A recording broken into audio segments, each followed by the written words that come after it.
Vamos al lío con la segunda parte. Bienvenidos a From B to B y sin más dilación vamos a meternos ya en el turrón. Nos metemos de lleno en el fútbol, en este cierre de liga, cómo va a acabar todo esto y sobre todo en el análisis de la mano de David Bernabéu de lo que le está pasando a este Barça de los últimos años. Dentro vídeo. ¿Cómo lo ves? ¿Cómo ves este final de liga? Mira, yo soy positivo en esto. Yo creo que es no sé si es la mejor solución, yo creo que es la única solución. El fútbol tenía que volver. Ya sé que se ha hecho mucha demagogia, a veces con fundamento, ¿no? Porque es verdad que hay mucha gente que no ha tenido ni tendrá los medios que tiene el fútbol profesional a su disposición y lo está pasando mal. Ha habido mucha gente que no se puede hacer los test, incluso gente que ha salvado vidas, que está trabajando todavía en primera línea, nuestros sanitarios que están intentando salvar vidas y que la gente pase lo mejor posible esta pandemia y que, sin embargo, estando en primera línea, insisto, no se han podido hacer los test. En cambio, los futbolistas, pues yo creo que ya van por la tercera vuelta de test que se han hecho últimamente para asegurarse que están bien de salud y poder competir a partir del día 11. Ya es la semana que viene. Y es verdad que, claro, si analizas y haces una comparación así simple y llana, pues puede llamar la atención de mucha gente, incluso entiendo que haya mucha gente que lo critique, ¿no? Pero al final hay que ser prácticos. El fútbol, primero, tiene una parte importante del Producto Interior Bruto de este país, genera muchos puestos de trabajo. Ahora mismo es uno de los grandes problemas que hay. Un montón, la multitud. Fíjate lo que ha pasado con Nissan. El 5% del PIB de este país. Sí, o sea, por eso. Fútbol. Y sí. Creo que hay el otro día leí que había unas 180 o 200.000 familias que dependían del fútbol, ¿no? Económicamente, que están un poco en segunda y tercera línea de lo que son los futbolistas, ¿no? Ajá. Entonces, claro, bueno, yo creo que son los grandes problemas que ha generado la pandemia, ¿no? Se han perdido muchos puestos de trabajo. Fíjate lo que ha sucedido con Nissan recientemente en Cataluña. No hace falta decir mucho más, ¿no? Entonces, bueno, si el fútbol puede recuperar esos puestos de trabajo, el fútbol que también en lo que es intangible, porque si hablamos de trabajo hablamos de cosas tangibles, pero en lo que es intangible, el fútbol genera mucha ilusión. Hay mucha gente que, bueno, pues si el fin de semana puede ponerse partidos de fútbol, ver a su equipo, ver a jugar, aunque sea a puerta cerrada, pues igual esto le va a distraer. Y también es lo intangible que nos trae el fútbol y que tenemos que tener en cuenta, ¿no? Entonces yo creo que, si no la mejor, era la única solución. El fútbol tenía que volver, creo que se está demostrando que tenía que ser así. En Francia, el otro día leíamos la portada del diario El Equipo preguntándose por qué eran tan idiotas, ese era el titular, que al final van a ser la única, de las grandes ligas van a ser la única que se ha suspendido. Yo creo que Macron se precipitó, como se está demostrando. En cambio, lo que es Alemania, lo que es Inglaterra, lo que es España, bueno, pues van a retomar la competición y van a acabar la liga, ¿no? Van a acabar sus ligas. Por lo tanto, yo creo que es dentro de lo malo, porque al final no será nada como era anteriormente, porque el fútbol sin público es un drama. Es así, hay que decirlo así. Sí, pero es fútbol, se van a acabar los partidos, hay una liga por arriba en puestos de Champions también y luego por el descenso que va a ser apasionante. Fíjate el duelo que se van a librar el Barça y el Madrid. Al menos lo podremos disfrutar, claro que sí. Y lo vamos a vivir porque además, fíjate, si comparas con Alemania, que está prácticamente decidido con el Bayern, Inglaterra está liquidado con el tema del Liverpool. Prácticamente el resto de ligas está decidido. En cambio, la única que realmente tiene morbo, bueno, en Italia, a poco que la Juve pegue un estirón, pues probablemente también se lo va a llevar. Y aquí están el Barça y el Madrid, que no están ni mucho menos en su mejor versión, como todo el mundo sabe, y están con 2 puntos de diferencia. Por lo tanto, puede pasar de todo. Yo creo que, bueno, dentro de lo que cabe, pues vamos a disfrutarlo y a intentar que esto siga para adelante, porque hay que dar un paso hacia adelante y perder el miedo. Muy bien, y tanto. Pues mira, ya que estábamos hablando justo del Barça y demás ahora, de que se la juega, vamos a entrar en lo que es el equipo en sí, ¿no? Yo, y con confianza ya te lo digo, David, estoy desencantado. Es cierto, ¿no? Claro, hay que decir que, ojo, no estoy desencantado porque ya en los últimos años se han perdido esas Champions de la manera que se han perdido y demás, sino que ya viene de lejos. Estoy desencantado porque creo que hay algo más profundo que viene de lejos y que precisamente no es el fútbol en sí, ¿no? Por desgracia. Pero, ¿qué percepción tienes de este Barça? ¿Tú crees que Neymar es la solución real de este equipo?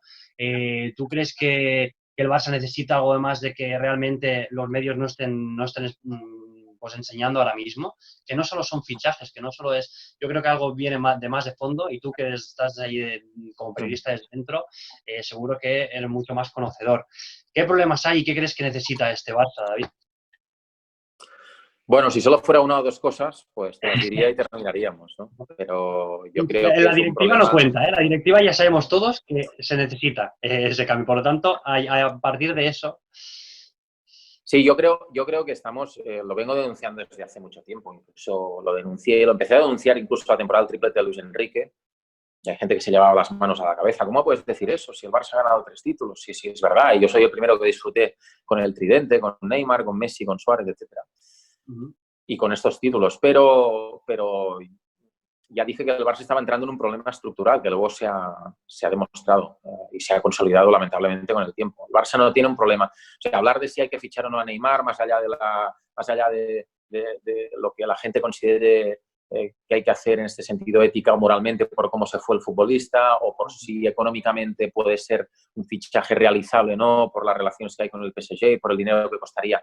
Todo este tipo de cosas las podemos discutir. A mí Neymar es un jugador que me encanta y creo que si el Barça lo tuviera, pues quizá algunas cosas hubieran cambiado en los últimos años y seguramente es un jugador porque falta desequilibrio arriba en la plantilla, hay que sumar más desequilibrio al que tiene Messi, ¿no? Y seguramente pues, con Neymar lo puedes llegar a tener. Es decir, podemos discutir muchas cosas sobre jugadores o posibles fichajes que se pueden hacer, pero yo creo que el problema del Barça es profundo, es estructural, es de filosofía. Es que el equipo, el club, Totalmente. desde que, digamos, la columna vertebral que empezó a forjarse con el Barça de Rijkaard y que luego tuvo su continuidad y yo diría que su sublimación, ¿no? Con el fútbol que vimos con el Barça de Guardiola, es evidente que hay que asumir que el paso del tiempo hace que los futbolistas se hagan mayores y hay jugadores que se han ido, se ha ido Puyol, se ha ido Xavi, se ha ido Iniesta y esto hay que asumirlo, pero yo creo que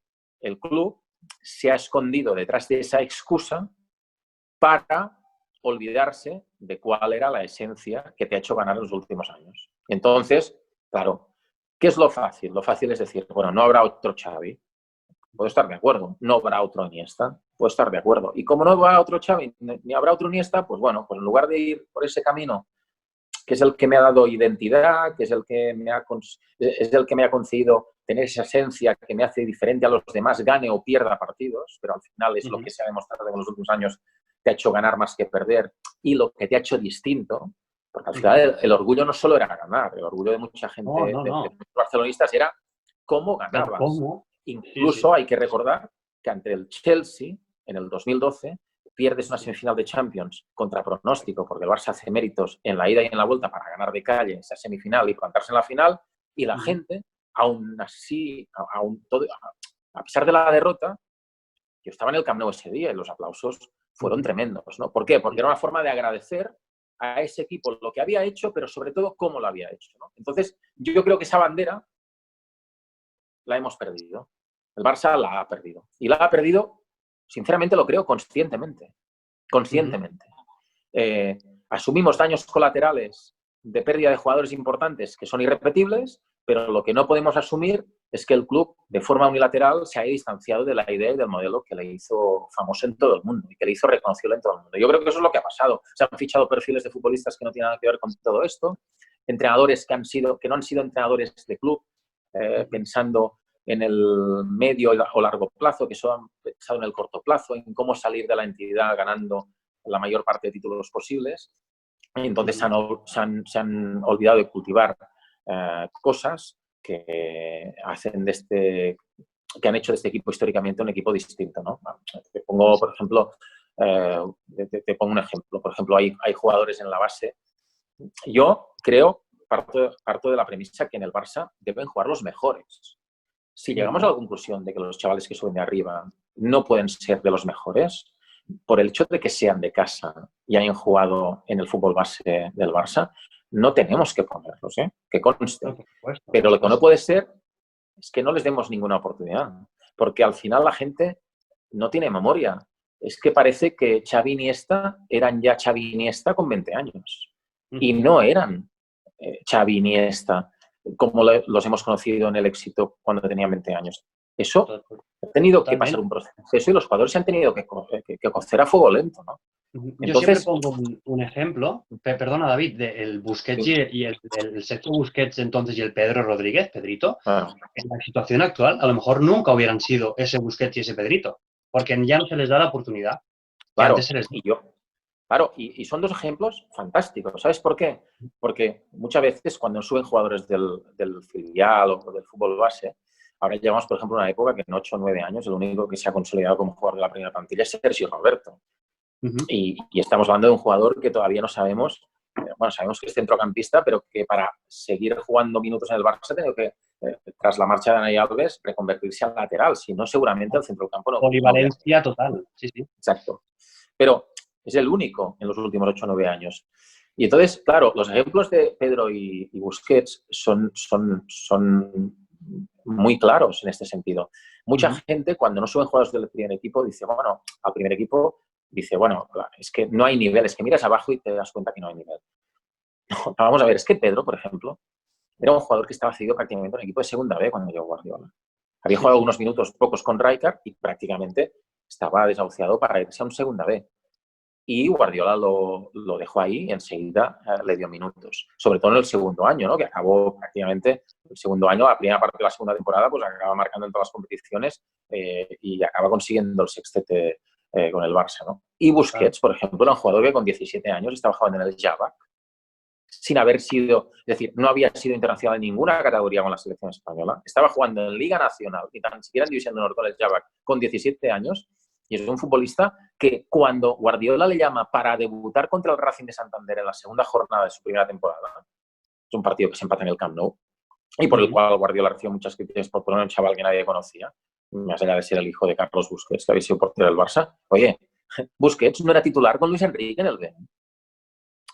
Por ejemplo. ¿Qué quiero decir con eso? Que al final no depende muchas veces de que tú creas o no creas que hay nivel abajo. Depende de que el entrenador de turno del primer equipo se crea ese modelo y, por tanto, se arriesgue con los chavales. Por ejemplo, ahora es inaudito que con un entrenador como Guardiola, o sea, imposible que con Guardiola o con Xavi, Riqui Puig hubiera jugado los minutos que ha jugado en el primer equipo. Imposible. Yo creo que a estas alturas, como mínimo, ya sabríamos si Riqui Puig es jugador claro para el primer equipo o no lo es. Porque habría jugado muchísimos minutos. O yo creo que Aleñá también es otro caso, ¿no? Que tampoco se le ha dado... O Aleñá en su momento. Quiero decir que al final, para hacer según qué... Es decir, yo puedo entender que tú vayas al Ajax y fiches a De Jong, porque es un jugador que lo ves jugar y dices, bueno, más allá de que haya explotado menos de lo que pensábamos ahora mismo, y esperemos que en el futuro lo haga, es un jugador que tú ves jugar en el Ajax y piensas, pues este jugador va como o sea, le va al Barça como un calcetín. Ya lo ves, ¿no? Pero claro, sinceramente, gastarte 18 o 20 millones de euros por Arturo Vidal, pero es que no tiene ningún sentido. No tiene ningún sentido. Es que es un jugador, me parece un buen jugador, pero no para el Barça. Y ha jugado en grandes equipos. Pero es que el Barça es algo distinto. Ya me está bien que recupera muchos balones. De entrada, si recupera muchos balones es porque los pierde. Y al final el Barça no necesita jugadores que recuperan balones. Lo que necesita es jugadores que ataquen bien, que hagan buenos controles, que no pierdan balones, que vean bien el pase, que se asocien bien. Seguro que así perderás menos balones. Seguro que así serás más capaz de jugar en campo contrario, más cerca de la portería contraria. Y segundo, que con pequeños esfuerzos, si juegas cerca de la portería contraria, podrás robar con mayor facilidad. Quiero decir que estamos hablando de una cosa que no tiene nada que ver con lo que ha hecho Arturo Vidal en los últimos años. Y pongo el caso de Arturo, que me parece, insisto, un buen jugador, pero me parece paradigmático, ¿no? O sea, bueno, Paulinho, podría ser también Paulinho. Paulinho podría ser otro caso.